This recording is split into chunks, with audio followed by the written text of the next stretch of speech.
हरि ओम. योगदास जय गणेश जोशी यांनी निरूपण केलेला ज्ञानेश्वर माऊलींचा हरिपाठ अभंग पहिला, ओवी क्रमांक 3.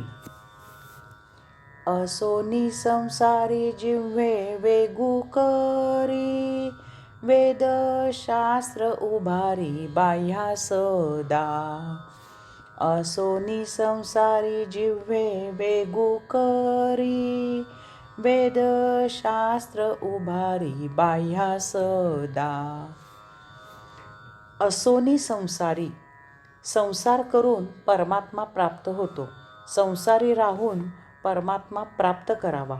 अध्यात्मासाठी, परमात्म्याच्या प्राप्तीसाठी संसार घरदार सोडून दूर निघून जायची आवश्यकता नाही. आत्मसिद्धीसाठी अरण्यात निर्जन स्थळी जायची गरज नाही. संसार सोडून कोणी अरण्यात, मठात दूर निघून गेला तरी त्याचा काहीही उपयोग होत नाही. कारण तो संसारापासून जसजसा दूर पळत असतो तसतसा संसारही त्याच्याबरोबर पळत असतो. कारण संसार तर देहादी इंद्रियात, मनात ठासून भरलेला असतो. तो तर देहाला चिकटलेला असतो. त्याला अरण्यात किंवा मठात देहापासून दूर कसा करणार? जर तो देहादी इंद्रियातून, मनातून दूर झाला, जीवनाचा सत्य अर्थ उमजला, तर मग संसारात राहूनही फरक पडत नाही. संसार करूनही चित्त परमात्म्यात लीन होते. मग असोनी संसारी आत्मज्ञान येते. याज्ञवल्क्यांची मोठी छान गोष्ट आहे. याज्ञवल्क्य तपश्चर्या करण्यासाठी अरण्यात जाऊ इच्छित होते. ते संसारी होते. त्यांना 2 बायका होत्या. एकीचे नाव मैत्रेयी होते आणि दुसरीचे नाव कात्यायनी असे होते. आपण अरण्यात तपश्चर्या करायला गेल्यावर आपल्या मागे आपल्या संसाराची नीट व्यवस्था असावी. कोणाची आबाळ होऊ नये. आपण तपस्वी झाल्यामुळे आपल्या कुटुंबियांचे हाल सोसावे लागले असे होऊ नये. दोन्ही बायकात भांडण होऊ नये वगैरे अशा विचाराने त्यांनी आपल्या धनसंपत्तीची वाटणी करायचे ठरवले. अशा प्रकारे विचार करून याज्ञवल्क्यांनी आपल्या दोन्ही बायकांना जवळ बोलावले. त्यांना तपश्चर्या करण्यासाठी आपला अरण्यात जायचा विचार सांगितला. त्यांनी सांगितले की ते संसाराचा, धनसंपत्तीचा, वैभवाचा त्याग करून जात आहेत. पुढे हेही सांगितले की आपल्या धनसंपत्तीचे 2 हिस्से करून एक हिस्सा ते दोघींना देत आहेत. म्हणजे त्यांच्या मागे त्या दोघींना काही कमी पडणार नाही. आता वर पाहता हा विचार अगदी योग्य असाच होता. कुटुंबाचा त्याग करताना आपल्या मागे आपल्या कुटुंबियांची आबाळ होऊ नये असा व्यावहारिक विचार त्यामागे होता. कोणालाही यात चूक काही आहे असे वाटणार नाही. याज्ञवल्क्यांना तर आपल्या मागे आपल्या कुटुंबाला वाऱ्यावर सोडून अरण्यात तपश्चर्या करायला गेल्याचा दोष आपल्याला लागू नये असेच वाटत होते. म्हणूनच ते धनसंपत्तीची वाटणी करून आपल्या दोन्ही बायकांची नीट व्यवस्था लावत होते. आपल्या मागे 2 सवतींमध्ये भांडण होऊ नयेत अशी यामागे दूरदृष्टीही होती. ह्या अशा विचारांशी सहमत असलेली त्यांची एक पत्नी कात्यायनी हिने यासाठी संमती दिली. ती राजी झाली. यजमान तपश्चर्या करायला जात आहेत तेव्हा त्यात त्यांना सहकार्य करायचे तिने ठरविले. परंतु मैत्रेयी यासाठी राजी झाली नाही. ती याज्ञवल्क्यांना म्हणाली, ज्या अर्थी आपण धनसंपत्तीची वाटणी करत आहात आणि त्यामुळे तुम्हाला असे वाटत आहे की आमची आबाळ होणार नाही, त्या अर्थी या धनसंपत्तीचे महत्त्व आपल्याला अजूनही वाटत आहे. मग आपण त्याचा त्याग कशाला करत आहात? आपण अरण्यात जायचे कारणच नाही. आणि जर धनसंपत्तीला अर्थ नसेल तर त्याचा त्याग करून मीही तपश्चर्या करून त्यात सहभागी होऊ इच्छिते. वितरागी व्हायला तयारी करावी लागत नाही. तसे करून काही उपयोगही होत नाही. मनुष्य वीतरागी होतो त्यावेळी त्याला कसलाही त्याग करावा लागत नाही. तो सर्वांपासून आपोआप अलिप्त होतो. असोनी संसारी अध्यात्म प्राप्त होते. असोनी संसारी याची ग्वाही आपले वेद देत आहेत. आपली शास्त्रे पुराणे हेच सांगत आहेत. संसार करा, सृष्टी नियम पाळा, सर्वांसह सर्वांना बरोबर घेऊन उपासना करा. आपले ऋषी मुनी संसारी होते. त्यांना मुले बाळे होती. ते शेती व्यापार करत होते. या सृष्टीचे गूढ उकलण्याचा प्रयास करत होते. आपले संत संसार करता करता परमात्मामय झाले. संत सखू धुणी भांडी करत होती. संत जनाबाई दळण कांडत होती. गोरा कुंभार मडकी तयार करत होता. सेना न्हावी केस कापत होता. तुलाधारी दुकान चालवत होता. अलीकडील काळातही संतश्रेष्ठ श्री तुकाराम महाराज प्रपंच करत होते. श्री समर्थ रामदास स्वामी स्वतः संसारी नसले तरी ते समाजातच राहत होते. श्री शिवछत्रपतींच्या राष्ट्रकार्याला हातभार लावत होते. भागवत धर्माची पताका घेऊन हिंडत होते. धर्म संस्थापना करत होते. त्यांनीही प्रपंच करावा नेटका असेच सांगितले आहे. अशी कितीतरी उदाहरणे प्रत्यक्ष होऊन गेली. हे सर्व संत आपापले विहित कर्म परमात्म्याचे भजन पूजन करत संसारी राहूनच आत्ममय झाले. संसारी राहून परमात्मा प्राप्त होण्यासाठी एकच गोष्ट श्री ज्ञानेश्वर माऊली सांगत आहेत. मुखाने हरिनाम घ्या आणि ते कसे घ्या तर जिव्हे वेगू करी. हे शब्द विलक्षण आहेत. मोठे अर्थपूर्ण आहेत. समजून घेण्यासारखे आहेत. जिव्हे वेगू करी हा नरदेह अति दुर्लभ आहे. 84 लक्ष योनींचा प्रवास करून जन्ममरणाचे अगणित फेरे करून मिळालेला आहे. नरदेहाचा एकमेवा द्वितीय उद्देश परमात्मा प्राप्ती हाच आहे. तेव्हा आता एक क्षणही वाया घालवू नका. तो दिव्य क्षण आपल्याला लवकरात लवकर त्वरित पकडायचा आहे.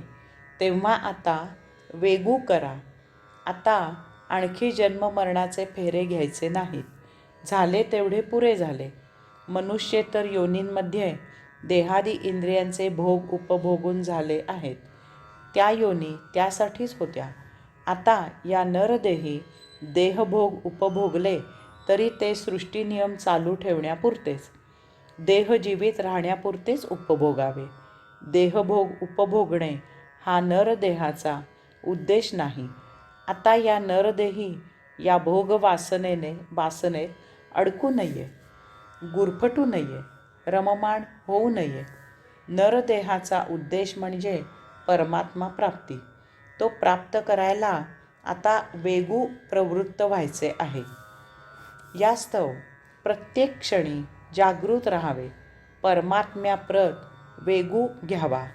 श्री ज्ञानेश्वर माऊली सांगतात की आता घाई करावी.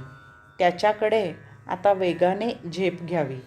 हळूहळू मंद मंद चालत राहू नये. तो परमात्मा एका दिव्य क्षणी द्वार उघडेल. तो दिव्य क्षण केव्हा प्रकट होईल ते सांगता येत नाही. यास्तव प्रत्येक क्षणी त्याच्या चरणापाशी हजर राहावे. यासाठी काही विशेष किंवा फार कष्ट घ्यायचे नाहीत. जेथे असाल तेथे केवळ जिव्हे हरिनाम घ्यायचे आहे. आपले विहित कर्म थांबवायचे नाही. कर्म करत असताना एकच छोटीशी कृती जी सर्वात महान साध्य मिळवून देणारी आहे ती करायची आहे. आणि ती म्हणजे जिव्हे हरिनाम घ्यायचे आहे. तेव्हा आता ही गोष्ट उमजून घ्यावी. आता आणखी थांबू नये. भराभरा वाटचाल करावी. आता वेगू घ्यावा. जिव्हे वेगू करी. आपण आवेग असा शब्द वापरतो जेव्हा आपल्या भावभावना अति होतात आपल्या सहन करण्याच्या ताकदी बाहेर जास्त होतात, अनवार होतात, तेव्हा आपल्याला त्या भावनेचा आवेग सहन होत नाही. त्यावेळी आपण आपल्याला काबूत ठेवू शकत नाही.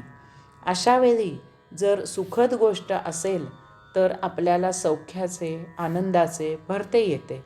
आपण सौख्याने, आनंदाने उचंबळून जातो. किंवा अशावेळी जर दुःखद गोष्ट असेल तर आपल्याला दुःखाचा उमाळा येतो. आपल्याला दुःख असह्य होते.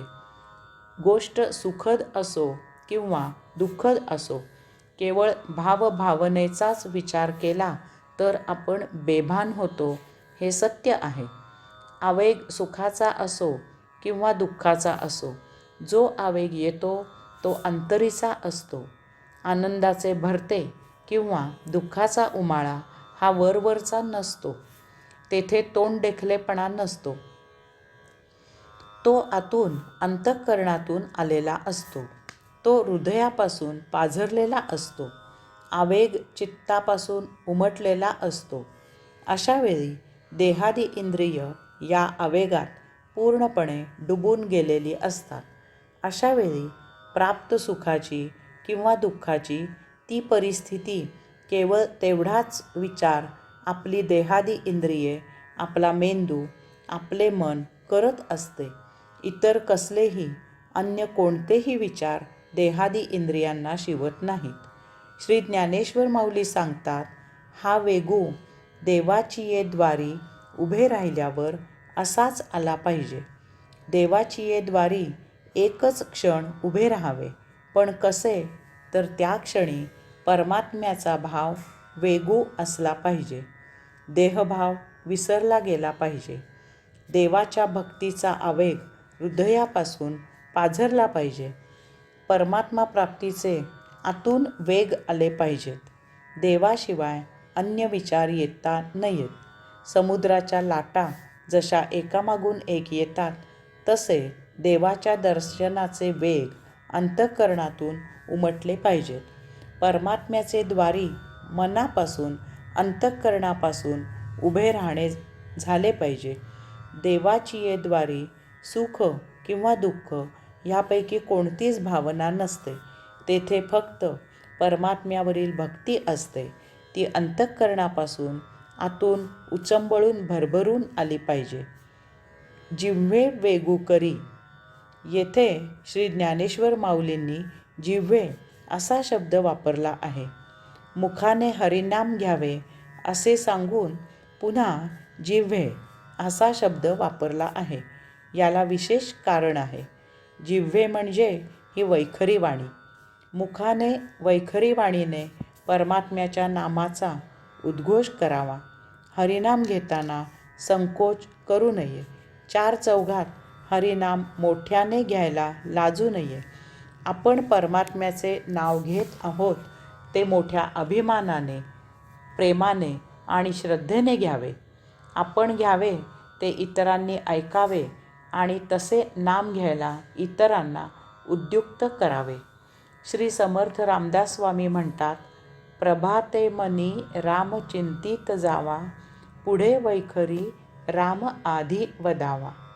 दिवसाची सुरुवातच मुळी हरिनाम मुखी घेऊन करावी. येथे श्री ज्ञानेश्वर माऊली सांगतात, जिव्हे वेगू करी. जिव्हेने हरिनाम वेगू घ्यावे. वैखरी वाणीने मोठ्याने हरिनाम घेतल्याने चित्त परमात्म्यात एकरूप व्हायला मदत होते. एका मागोमाग एक असे एका विशिष्ट वेगात सतत, नेहमी, अखंड हरिनाम घेत असावे. एका तालात, एका ठेक्यात, सुरात, स्वरात हरिनाम घ्यावे. असे हरिनाम घेतल्याने आपल्या शरीरात स्पंदने तयार होतात. त्या योगे योग ऊर्जा प्रज्वलित होते, कुंडलिनी प्रज्वलित होते.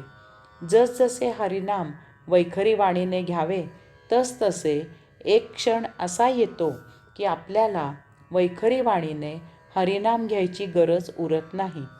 हरिनामाचा जप आपोआप मनात सुरू राहतो. आपल्या अनाहत चक्रामधून हा जप होत असल्याचे आपल्याला स्पष्ट जाणवते. या अनाहत चक्रातून होत असलेल्या जपावर लक्ष केंद्रित होते. पुढे पुढे देवासमोर उभे असताना चहूबाजूने हरिनामाचा गजर चालू असलेला आपल्याला ऐकायला येतो. एक क्षण असा उगवतो की आपल्यावर हरिनामाची वृष्टी होते. ही परावाणी असते. जिव्हे वेगू करी आपल्याला त्या साक्षात्कारी क्षणापर्यंत नेऊन पोचविते. हरि ओम.